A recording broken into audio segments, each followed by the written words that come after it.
You're gonna start the recording, and I'm gonna start rubbing my nipples. I'm putting that in. That's what he said. Anyway, I'm putting that in. That is the name of my sex tape. there you go. Nailed it. Nailed it. Is the name of my sex tape. God, I can't even speak. Is the name Can't of the even sex speak. tape. Is the name of my sex tape. We haven't even started the episode, and we're like, what, 5 sex tape names in? Yeah, That's amazing. It's a good omen. That's a record. All right. that's because ChristopherNotWalken is here, babies. You know what it is. I'm here.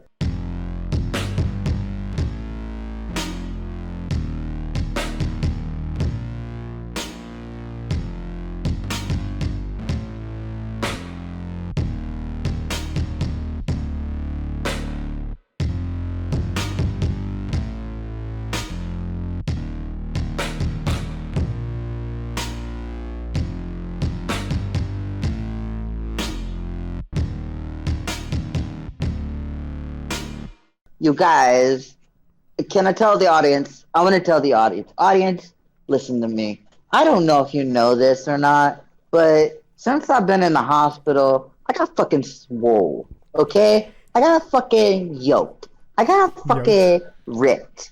Keith, show them a picture of my arms. Fucking huge. Okay? Fucking huge. Alright? Keith Wow. just showed you guys That a picture of my really arms. showed off how huge his arms are. Yes. I'm just like, what do I do with big arms like this? Do I register them as weapons? Like, I don't know. Do you have to get shirts that have larger sleeves, like thicker sleeves? No, dude, you now? gotta get no sleeves at that point. That's true. It's the law. Gotta show them off. Yeah, man. No sleeves. Okay.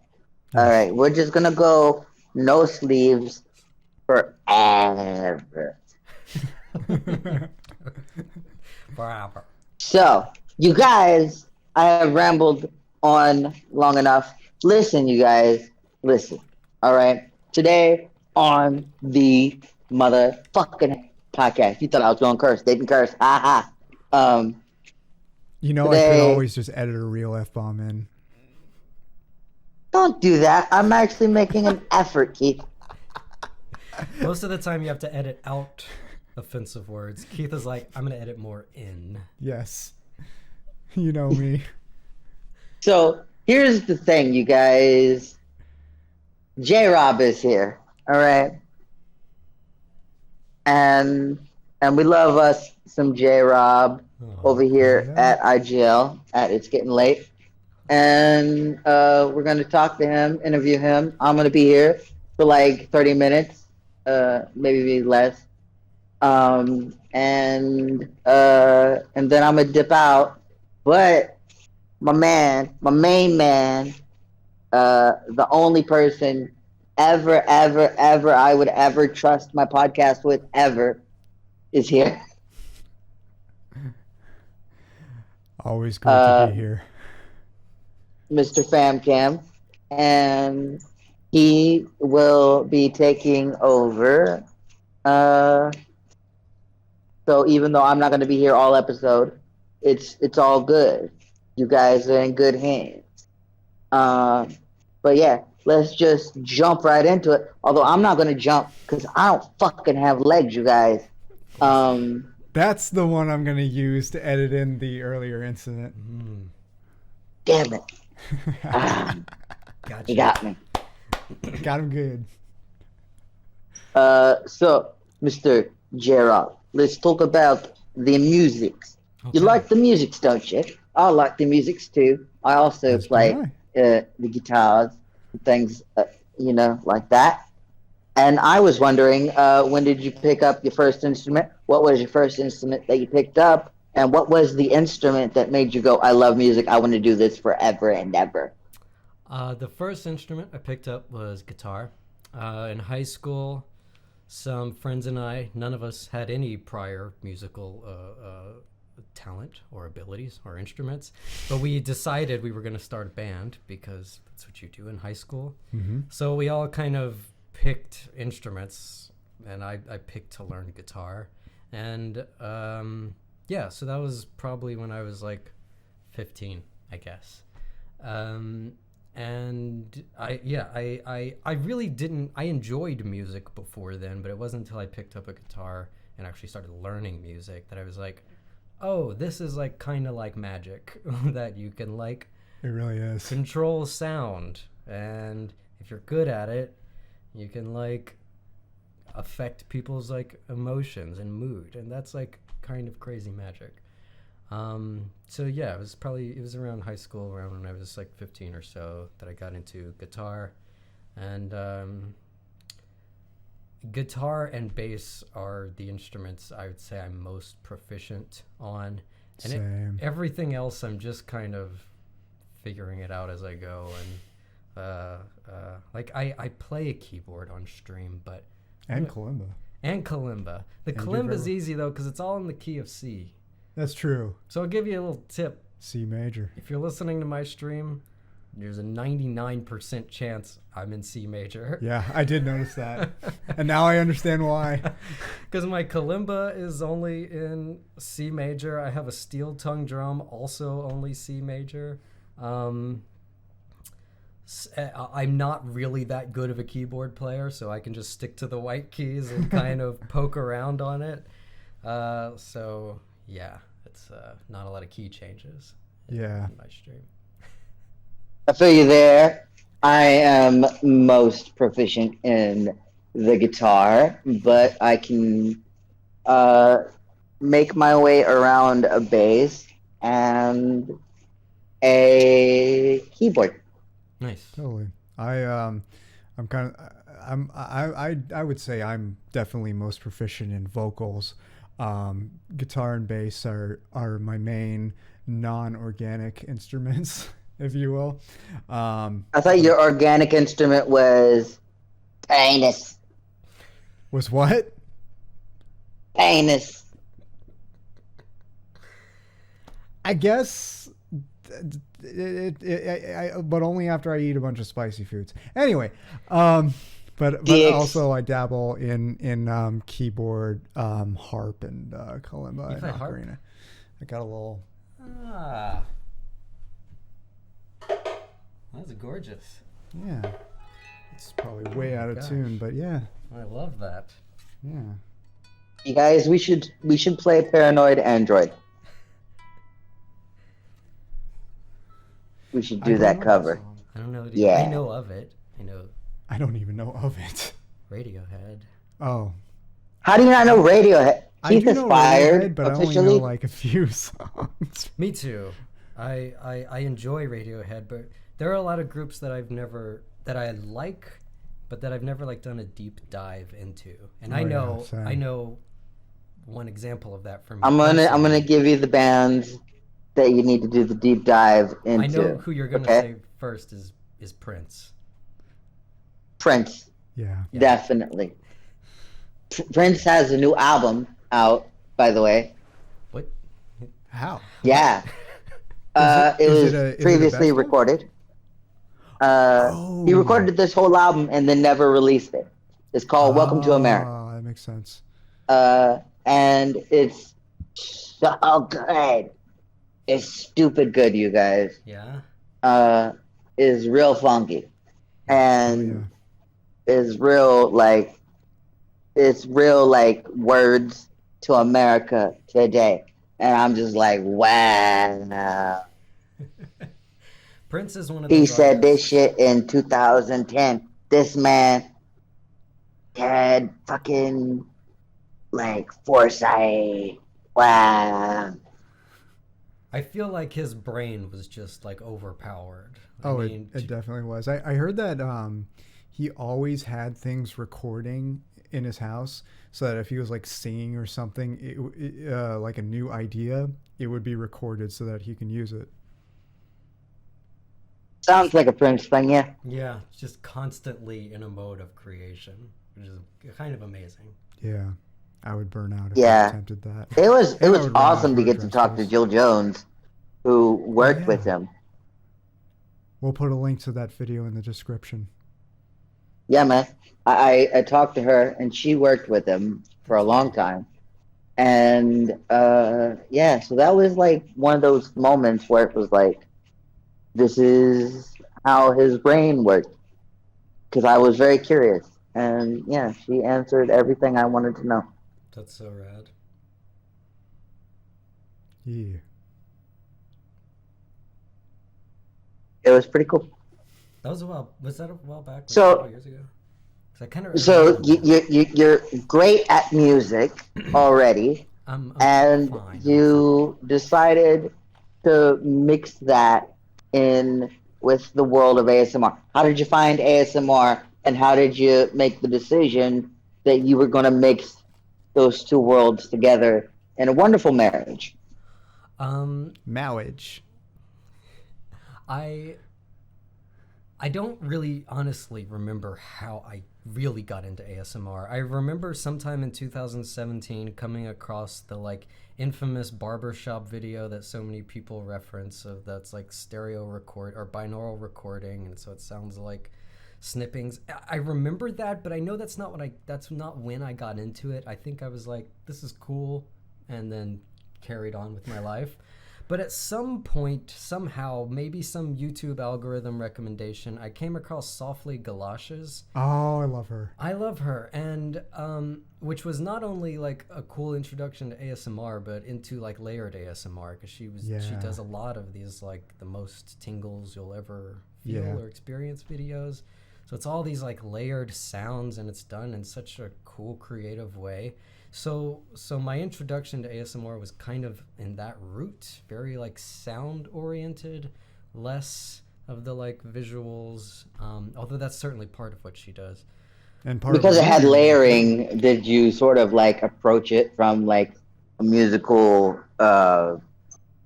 production standpoint? Yeah, and I got into ASMR kind of really around the same time that I was getting into making ambient music, which is, a more soft, slow, quiet style of music. And a lot of people listen to ambient music and ASMR for similar reasons. And Hmm. I know I did, which was like to focus during my workday, to fall asleep at night, just to relax. It's all in that mode. And so I remember during my work day, I listened to a lot of ambient music. So I would have my Spotify open, be playing probably playlists or some artists that I really like. And then I'd open like a YouTube window and open up a few ASMR videos, playlist, and go through those. So I would have this music and ASMR playing, and I enjoyed that. And I thought a lot of times with ambient music, it's kind of mixed to sound a little far away and atmospheric. Yeah. And with ASMR, it's typically mixed to sound pretty close. So I thought sonically those kind of worked together really well. And I listened to that for a while, and I was making ambient music, and then I was finally like, I should just try to do this way. Totally. And now, a lot of the time, swear to God, a lot of the time that I'm working, I put on Justin Robinson on Spotify. Not kidding. Thank you. Glad you're enjoying. It helps a lot, man. Hell yeah. Thank you. So that's how I got into that, and I'm still looking at all the ways to explore it. I'm trying to be more careful and considerate about visual ASMR because that's a huge trigger. It's a huge trigger for me as well, but it's like it's not where my brain naturally goes, I guess, whenever I'm in like that creative mode. Maybe because I come from music, and so I'm really worried about sound. I'm trying to get Yeah. more and more into visual elements because that's a a huge component of it and what makes it feel so like personal. So I'm always exploring that. Well, I'll tell you what you do is pretty fucking cool, Thank my you. dude. So, Chris, you keep giving me options for that first frickin' edit.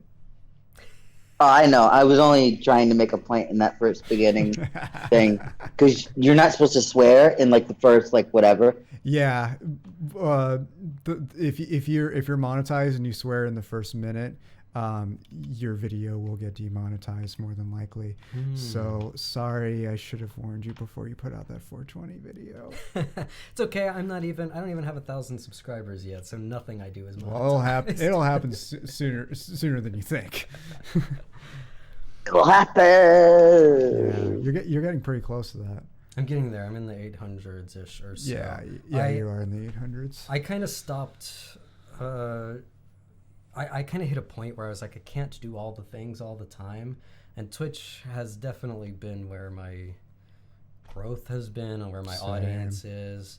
So I feel you, man. I hit that thing too, man, where I was like, I can't do all of the things all of the time. And then I went into a coma. It's true. Yeah. So I feel you. So let that be a lesson to everyone out there. Don't try doing all the things all the time. Yeah. Or you will go into a coma. You might go into a coma. Definitely. Yeah. So, oh shit, I knocked over one of those cups. So, hold on, let me pick this up. What was Boy, in the cup? it's all over the place. Thank you. Okay. I forgot what I was about to say. They should have given you a cup that you can cap. Somebody called it. No, it was a cup.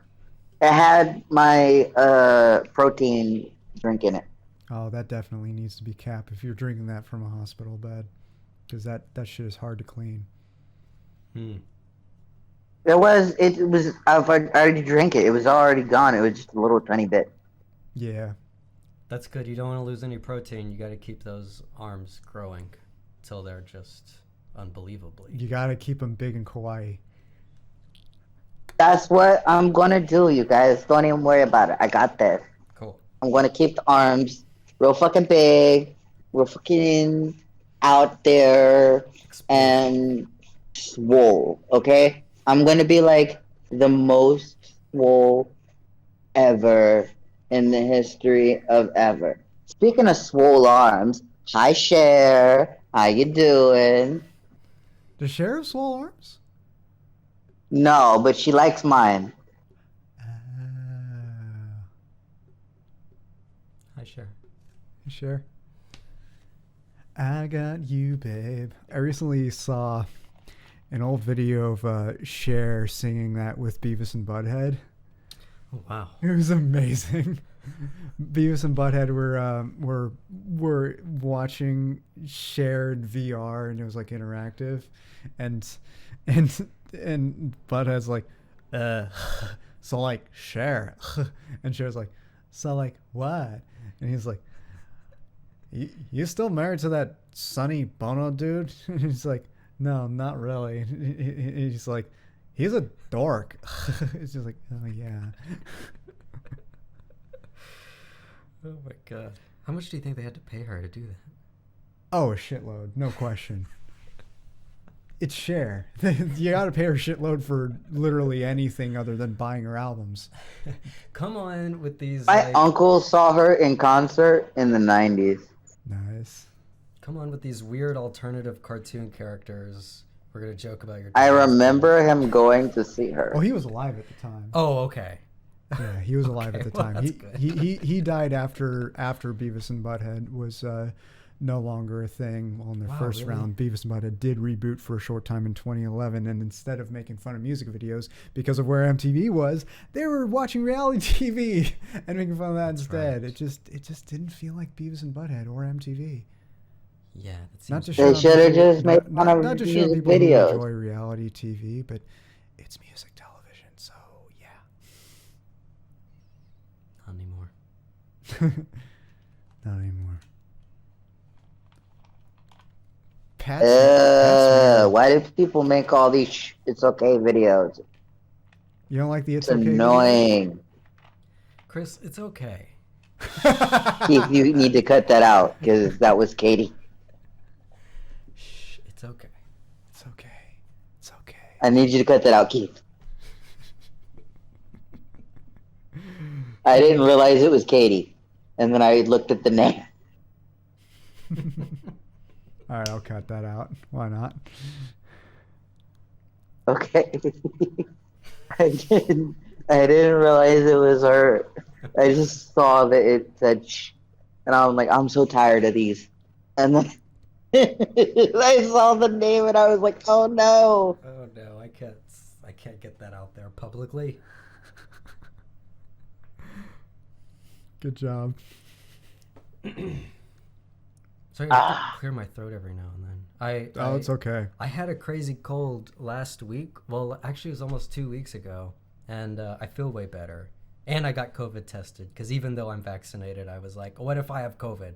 And it was negative, of course. Yeah. Just anxiety brain. Totally. But If you had COVID, you would have mild symptoms at most. Yeah. That's right. Yeah. Yeah. Common symptom if you do get a breakthrough infection when you're vaccinated is feeling really exhausted, like brutally exhausted. I mean, that's what I heard. I don't want to. I feel brutally exhausted like every other day. What does that mean? Doctors. There you go. I didn't feel tired. I just felt very sneezy. Yeah. Do I have the vid? The vid? Yeah. Of COVID. Do you have a COVID vid? No. No. Do I have the COVID? I don't think so.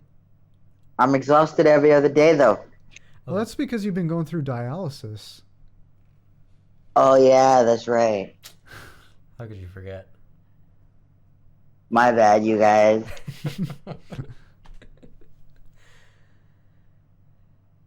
Dialysis. That's a fun process, let me tell you. Those pain meds must be kicking in. They are. I can never tell when they're kicking in for you though, because you're usually the way you are now anyway. No. See, that's nah, the man. long, drawn-out words when I was like, no. No, listen. Keith, stop. Here's the thing, right? I'm a bad man, okay? I am the baddest, okay? Have you seen my arms? I don't think I have. Show them a picture of my arms. Did you show them? Yes. Oh yeah, I did. I was impressed. I was Yeah. very impressed. You guys, you saw a picture of my arms. You know I am not to be fucked with. Okay? I just want you guys to know right now. My arms fucking swole. Fucking huge. Fucking, you thought I was gonna curse. Didn't curse. Ha ha. Out of this world. Insane. The world is not enough. But with that in mind, I am going to go and sleep for like an hour or two. Because I am feeling medicated. Yeah. But you guys have more fun to come right now. You're not gonna, I'm not saying anything sexual. I didn't mean that in a sexual way. No one said that. I didn't think that until you said something. Oh, I thought it because I know Chris, but I didn't say it. I did not mean that in a sexual way, but Is that the name of your sex? you have more fun to come in a non-sexual way with J-Rob and my boy, my best friend in the entire fucking world, no cap, swear to God, would fight anyone for this man. My best friend in the entire fucking world, motherfucking FamKam, Keith. Chris, I'm glad we got to chat for a little bit. Yeah. Yeah, bro, it was nice. Hopefully we can do it again when I'm out of the hospital and less medicated. Definitely. Hell yeah. We'll get you some rest.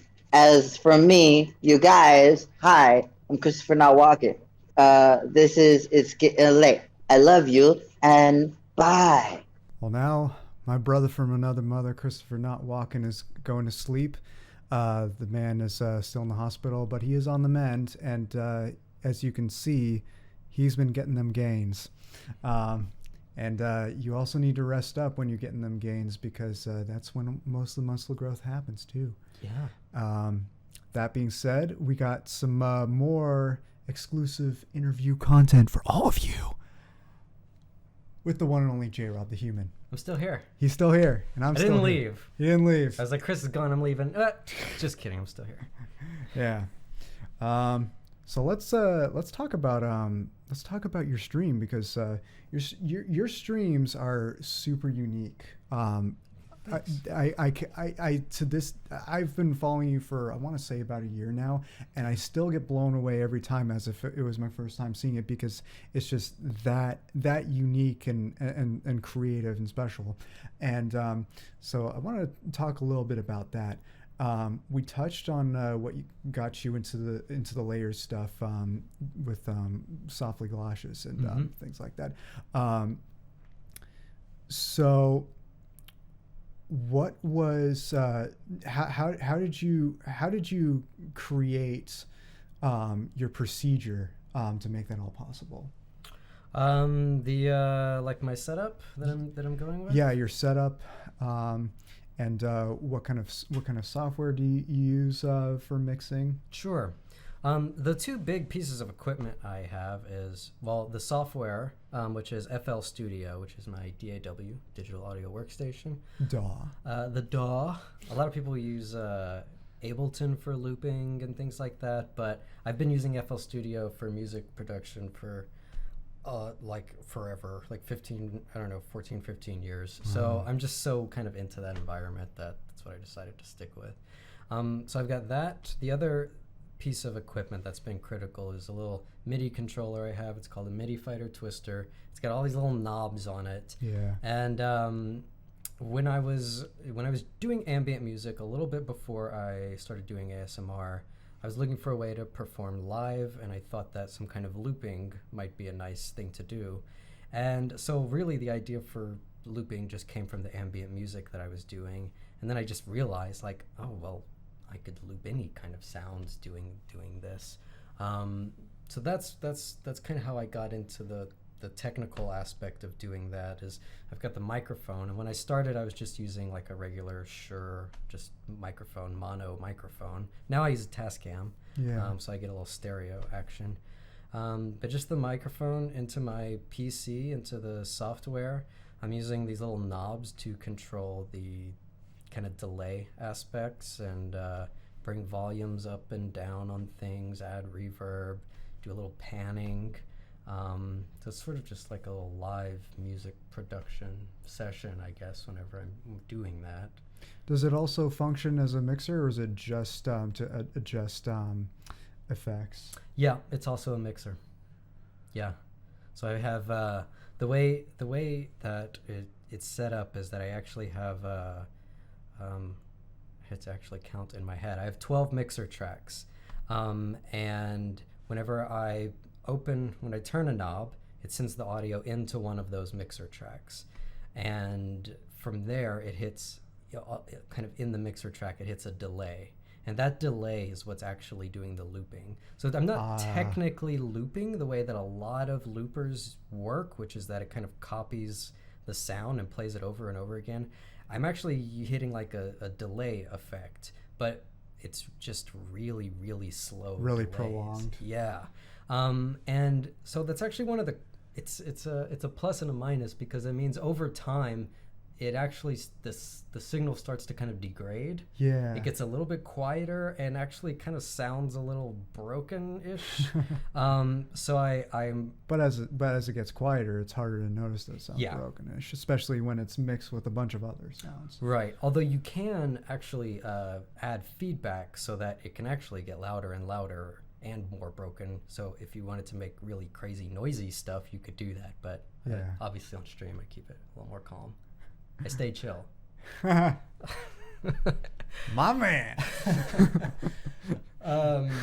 So yeah, it's actually 16 tracks, and when I'm doing it live on stream, I dedicate 4 tracks to ASMR sounds, although I typically only ever use 2 or 3 at a time, and then 4 to musical sounds, and then 4 more to kind of little special things, like when people come into the stream and they follow, I put their name in a loop, so I have like a separate loop just for that.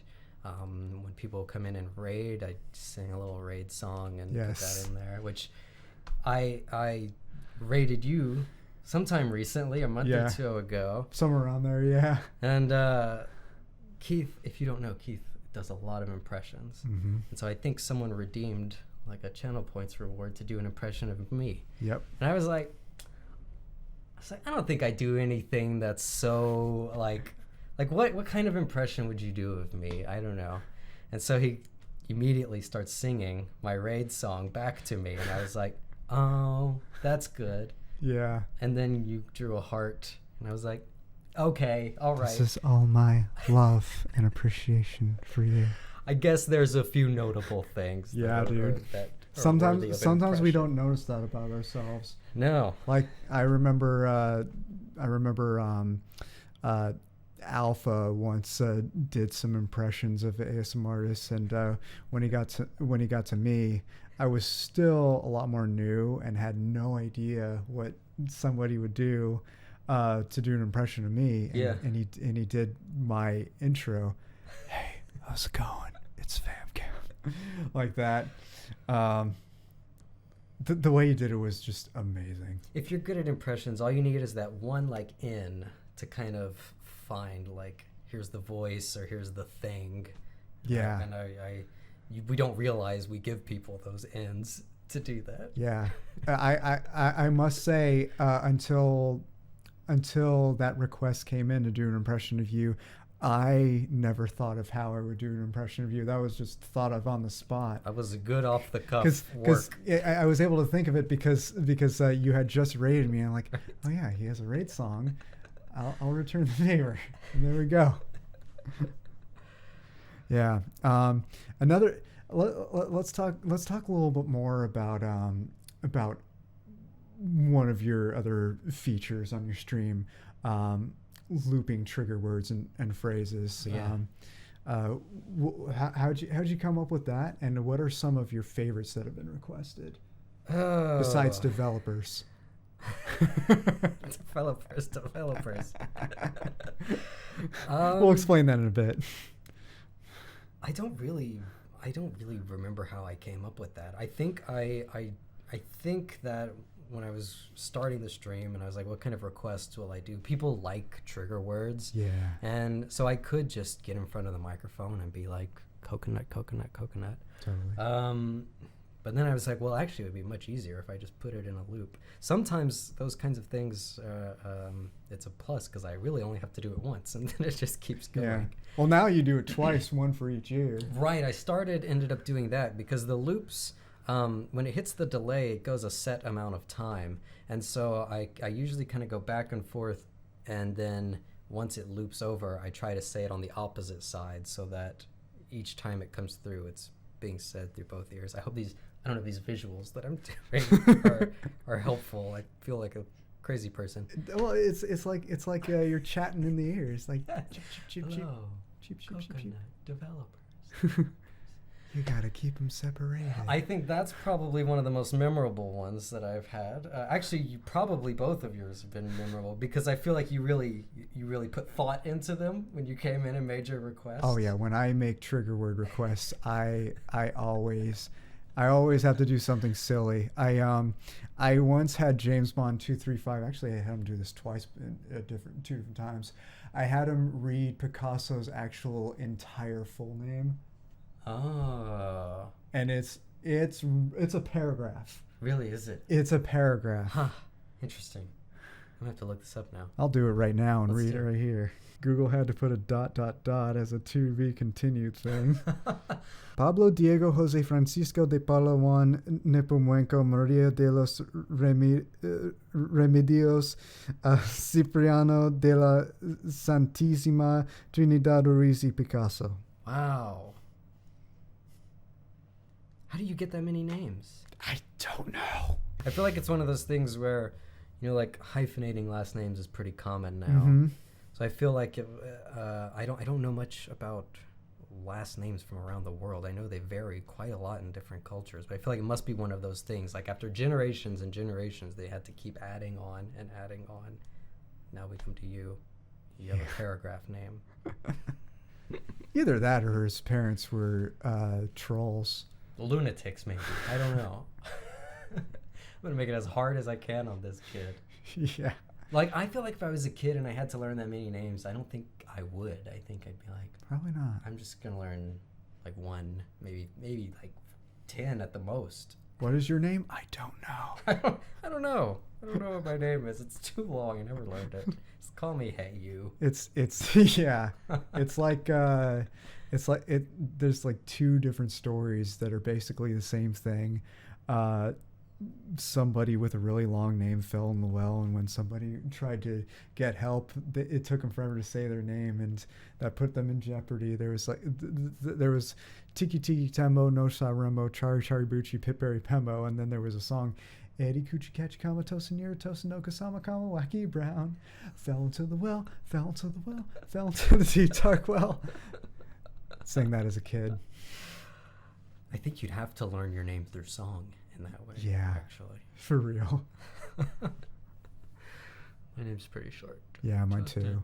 I love the RGB on these keyboards. Oh yeah. I'm really admiring Keith's setup. A lot of pressure to take pictures of my setup and put them on Instagram, which I've been planning to do for ages. I just need to clean it up a bit. It's clean enough to have guests, but it's not clean enough to show the world. I get right that. my cable management, it's virtually non-existent. I'm terrible. Actually, I stayed up last night kind of a little late and like totally reorganized my streaming room because I just moved into my apartment a few months ago, and I kind of just put things where I thought would make sense. And now that I've been in there a few months, I'm like, this would be a lot easier if this was on this side of the room. And so I did that last night. I kind of moved stuff around, and now, of course, like around 11, I was like, I'm too tired. I'm not going to finish. So it's a little bit chaotic in there. I'm going to have to like fix that before I stream on Monday. But it feels good in there now. It feels better. Yeah. And I keep telling myself if I just get my cables together, I'll have a nice looking setup, but we'll see. Yeah. What got you into streaming in the mornings? Because I know usually you stream in the morning. Yeah. Our time anyway.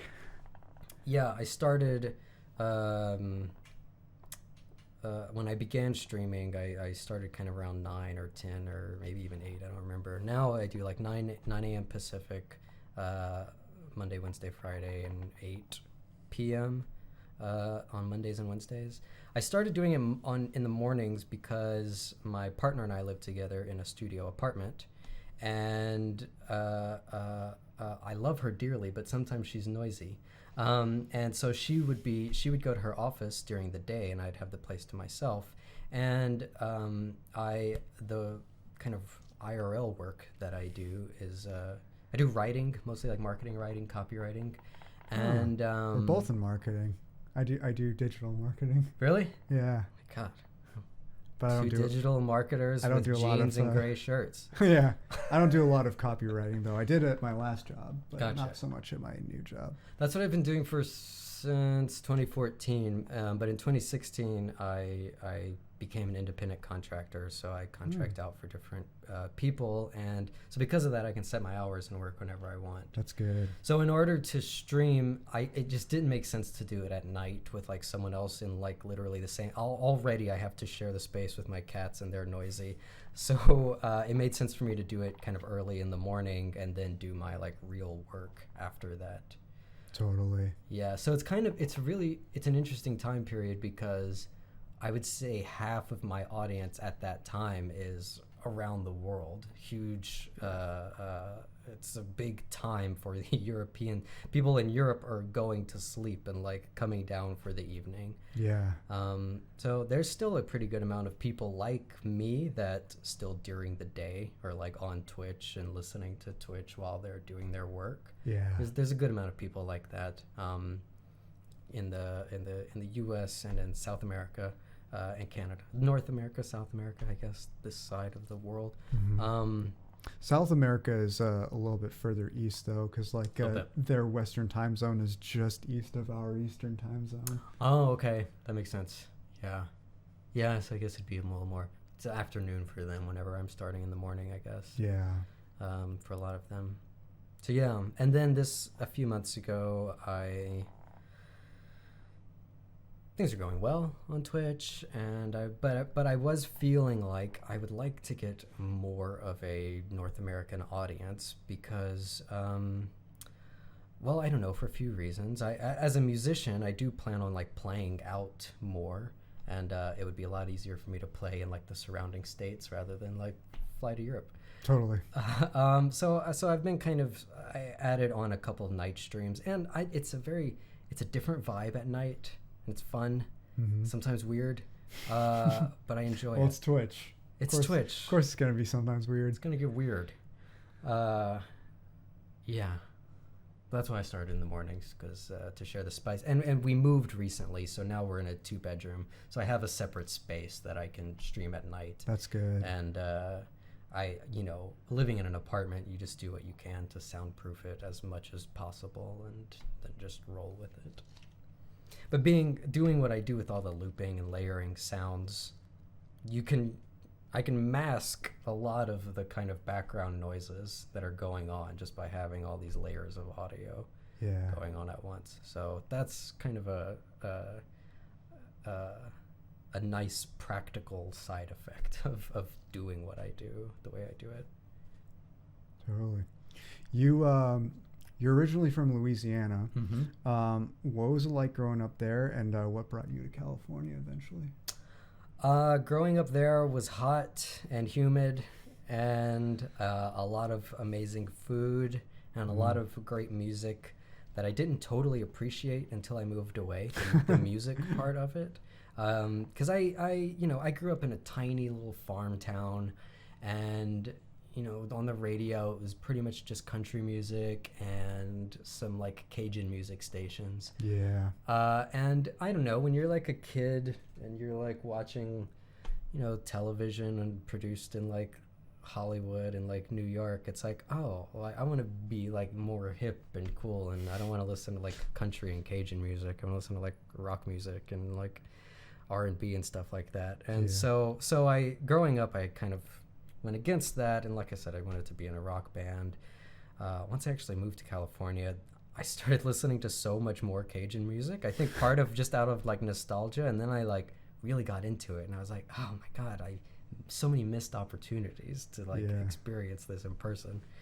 But you get to experience it every time you go back, right? Yeah, I try when I can. Even in Louisiana, Cajun music isn't the most popular thing anymore. It's a small art form, and kind of a dying one. There are younger people that are picking it up and helping it evolve and keep moving. But the Cajun population is pretty small, and it's really, really geographically limited. So you have like this kind of ethnic group, and it's all small towns that are scattered. So it's not like there's like a central hub for it. It's just like, oh yeah, my grandpa plays an accordion. Papa and Mama are making a gumbo. But yeah, I do go back and I try to explore as much of that as I can. I moved out here to California. Can I just say out here? I don't know if people know where. People know we're in California. Okay. People know we're in the Bay. Okay. Yeah, so I moved out here in 2013. I had been wanting to get out of Louisiana for a while, because as much as I enjoy a lot of aspects of it, and it's, I'm by the ocean and it's gorgeous, and there's mountains, which I'm not used to seeing. Well, I guess I am now, but even still on the drive like here, I was like, wow, this place is so beautiful. Yeah. Totally. So I moved out here. I had been wanting to get out for a while, and my partner at the time was kind of interested in moving, so we moved to kind of the Santa Cruz area. And I've been around the Monterey Bay area since I moved out here in 2013. I kind of have moved a few spots, but settled in Monterey now. Monterey is a beautiful place. I haven't been down there since I was, God, I want to say 15 years old. What are some of your favorite things to do in Monterey? Like if somebody were to visit that area, what are some great tourist attractions that you recommend? I would definitely go to the aquarium. Yeah. The Monterey Aquarium it's large, it's gorgeous, it's such a cool space. The Jellyfish Exhibit is a favorite of mine. Mm-hmm. You can really spend a whole day there. They recently reopened because during, with the pandemic and all these closures, they had to totally close. There was no like limited occupancy. Right. So they're totally open now, which so now you see the line of people outside the aquarium. Oh, I and it's bet. like, oh wow, we're back to normal. But it's worth it to stay in that line because you can spend a whole day there. It's great. As a kid, I loved dipping my hands in the water. So Yeah, much. they have these little pools, and you can feel all these little like starfish and the kelp, and it's a little anemone so cool. munching on your finger. Yeah, you kind of touch it, and then all their little spines kind of crowd around you. Yeah. It's like, I as a vegan, I probably wouldn't do that today, but Fair enough. to be real, fair enough. but I remember really loving that as a kid. They have a nice little bird enclosure too, with all these like coastal birds that are there. Yeah. I would do that, and probably similar to that, I would probably take someone on a whale watching tour, or I would suggest they go on a whale watching tour. I get incredibly seasick, so yeah. I try to avoid that. Even taking like a Dramamine or something, it's like a 50-50 whether I'll make it without puking or not. Yeah, my dad is a friend who was an engineer who invented a little watch that you put the face on your inner wrist, and it does a little bit of a minor shock, and somehow that keeps you from getting seasick. Interesting. I don't know. I have no idea how it works. Maybe placebo effect. I have no idea. But I'd be willing to try it. Yeah, it did work for me. Yeah. Yeah, I used it when I was 13, and it did help. I have no idea how, but it did. I would love to try something because I love being on the water. I love the water so much. Yeah. And so it's such a contradiction that I'm like, well, but boats, I don't know. Yeah, but people love to party, but they don't like getting hungover. That's true. It's similar.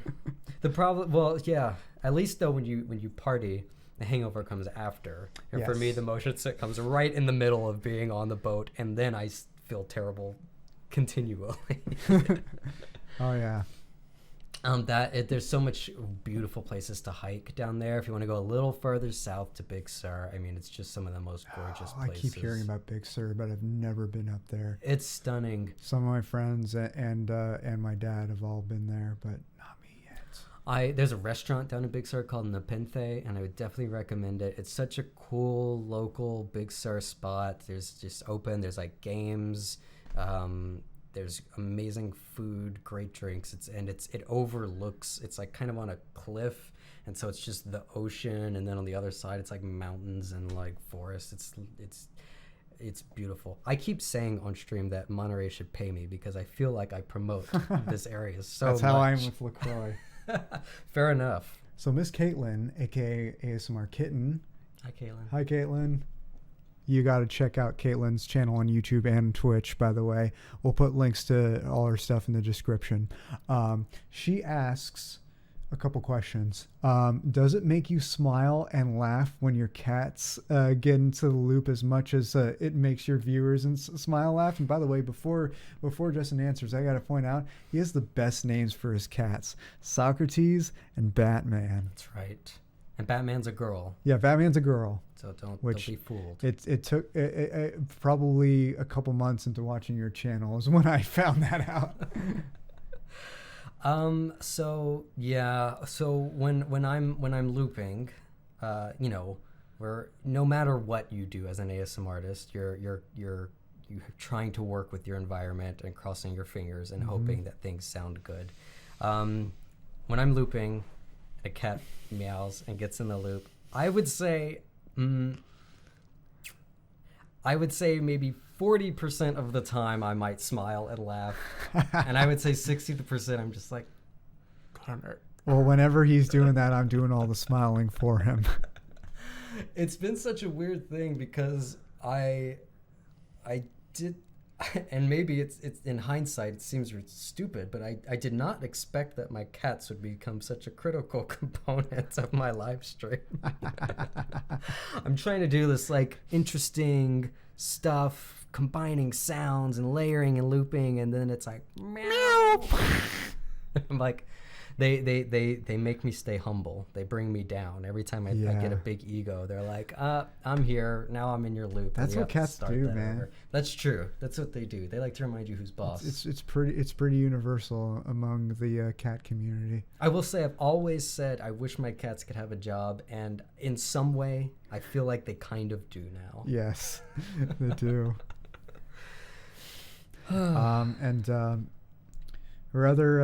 Her other questions are, what was the first instrument you learned to play? We covered that earlier. Was it the easiest instrument to learn, and what was the most difficult instrument to learn? Oh, so yeah, I started with guitar. I picked up bass a few years after that. I feel like I'm probably a better bass player than I am a guitarist, but really?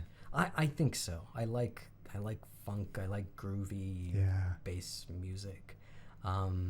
But on stream, I mostly just play guitar right now because of my setup. It's just easier to kind of grab the acoustic guitar and put that in front of a microphone.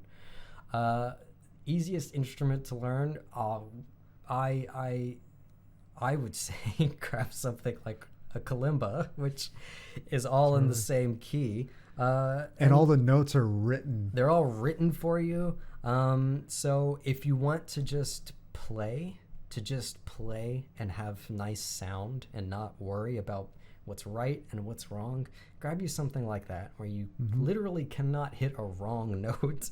Oh, bro, I have perfect pitch and I hit wrong notes. Just go for it and dabble, and then if you want to start learning some basic songs, you can kind of start picking those out, and you can just follow. It's like 1 1 3 3 5 5 3. I don't know. Twinkle, twinkle, little star. The most difficult instrument. Well, I play keyboard, but I don't think I'm very good at it. So I would have never guessed, to be honest with you. For me, I would say keyboard has personally been the most difficult. I think it's just because I learned guitar first. So when I think about how I'm playing, I think a lot in terms of like the shapes of scales and where my fingers go. And I feel like I probably could learn keyboard, but I just haven't taken the time. You can, when playing chords, you can picture the shapes of where your fingers go that way, just like on a guitar. Totally. But when playing a melody, that's a different story. Yeah. But same with guitar. It's kind of a different story when you're soloing. Totally, it is. It's similar. It's the same concept, but for me to have to apply it to a new instrument, I'm not a disciplined person. Me neither. I'm like selectively disciplined. Yes, if you say. I would agree. Like I'm not totally disciplined in everything that I do, but with some things that I do that I deem to be super important, suddenly I'm extremely disciplined. That makes sense.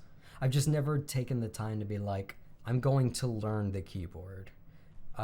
And you know, I'm going to learn the scales. I'm going to learn the chord shapes. I've never just taken that time. So what I'm doing is just applying what I know about, you know, when you learn an instrument, you learn about music as an abstract thing, and chords and scales are the same, but the shapes and how you play them are different on different instruments. So I take what I know and I kind of apply it without having really any technical skill on the keyboard. What do you think is the most difficult instrument that you do? Drums. I can't drum to save my life. Yeah, me neither. I just can't. What I've realized about myself is the further back on stage that the instrument typically is, the worse I am at it. Like singing I can do just fine. And that's the front of the stage. Guitar and bass I'm fairly good at. Those are like in the side, kind of middle. But drums are in the back. I cannot. I just can't to save my life. I feel like I have a good sense of rhythm because I play bass. And, and the guitar that I play a lot. I play like a lot of kind of funk oriented stuff. Oh shit! Oh no, got a harp falling. I don't play a harp. But drums. I don't know. The rhythm doesn't translate. It's too many things going on. Using all 4 limbs at once, it's way too much. No, my brain is like 1, 2, 3, many. Same. Yeah, but Rick Allen of Def Leppard, he uses 3 limbs because in the mid '80s he lost his left arm to a car accident, and everything he used to use his left arm for, he now has pedals for.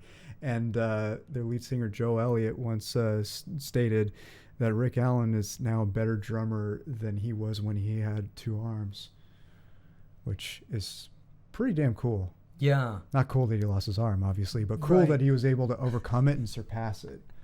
I think that I've been thinking about this a lot. I think that so much of creativity is problem solving. Yeah. And is like, here are the limitations that I have. How am I going to break past these limitations in order to do something? Or how am I going to use these limitations to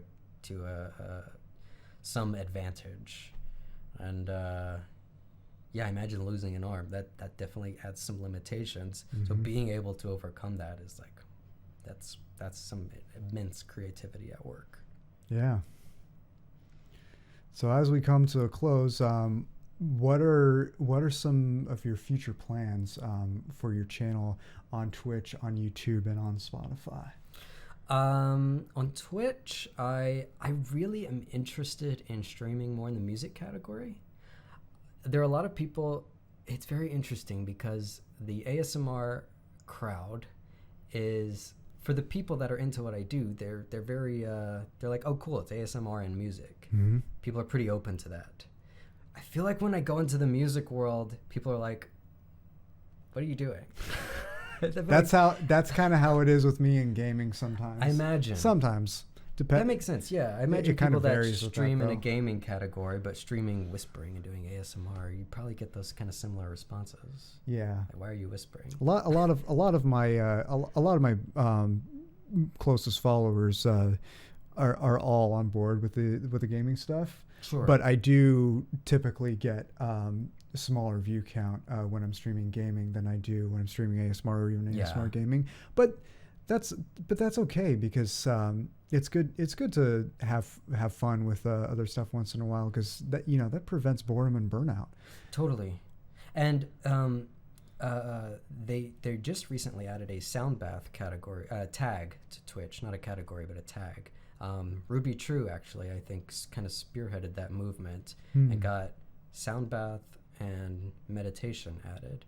So I'm considering, I would like to kind of go into the music category and do more of like an ambient style sound bath, which is really like kind of, it's basically kind of ambient style music, but it's usually done for more of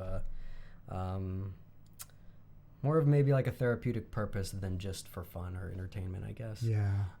Or like a meditative kind of purpose. So I'm interested in doing some of that. I'm kind of trying to figure out what I'm doing with Twitch right now.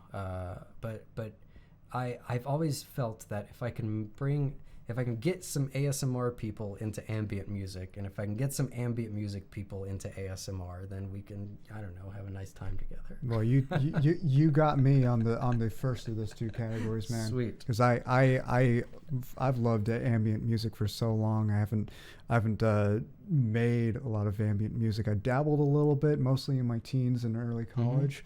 But it would be super cool to get back into that for sure. Yeah. So when I go like into the music category of Twitch, there's a few people doing like kind of ambient slow stuff, but it's hard to find. And I think most people are they want to hear like singers, songwriters, or like DJs, producers doing electronic stuff. So it's there's not a lot of interest in that category is pretty minimal. So Yeah, I just Lil Moonling though is a really great example of that. that's a good example. Yeah, yeah, and there are a few other keyboard players. I feel like it's a lot of very keyboard based stuff, which is cool. Totally. As for my YouTube, I don't know. I kind of took a little break from YouTube, just because can't do all the things all the time. Right. But I'm trying to get back into it. I just recorded a video actually that is kind of an explainer of what I do, what ambient music is, what ASMR is. Yeah. So that I can kind of show that to people. Like I meet a lot of people and they're like, what do you do? And as this has become a little bit more of my, I mean, I spend more time on this now than I do my writing work. I don't make more of my money from this, but I spend more of my time on it. And so it's always a weird thing when I tell people, I'm like, do you know what ASMR is? And usually they're like, no. And so I'm like, okay, where do I start? So then I'm usually like, well, I do music. For me, it's very easy to explain what ASMR is because everyone who knows me very well knows how bad of insomnia I have. So I take it at that angle. Yeah, I usually end up kind of if they don't know, then I'll be like, well, I do like soft, relaxing music and sounds. Yeah, it's kind of how being a musician, at least it's maybe a little easier for me than other people that I can kind of tie it into that. It's like it's this kind of music. And I do this other part with it. So anyway, I just did a video kind of explaining that, and I'm hoping to do more kind of layered stuff. I started on YouTube doing everything live the way that I do it on stream, but now I'm kind of, I like the idea of having maybe more production value to videos and things like that. So yeah, I'm kind of trying to play in that area a little bit more with layered visuals maybe and layered sounds.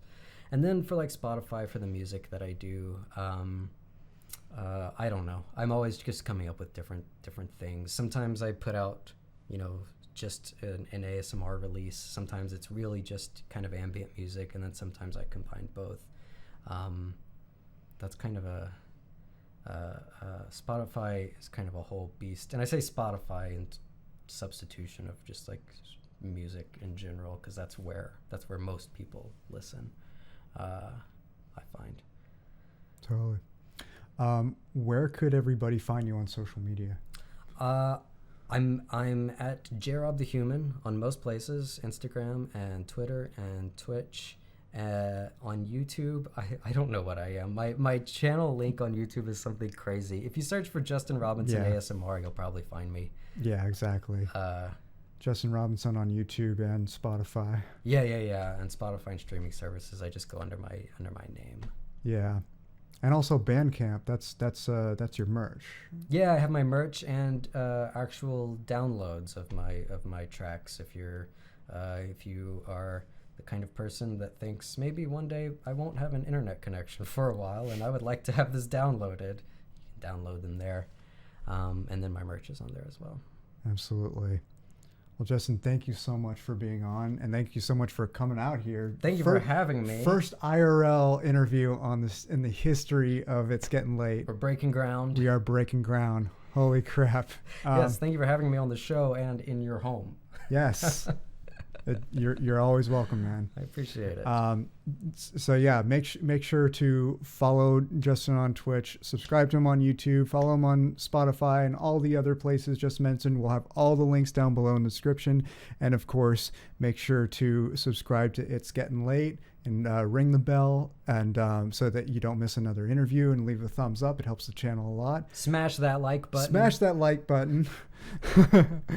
And we will see you next time.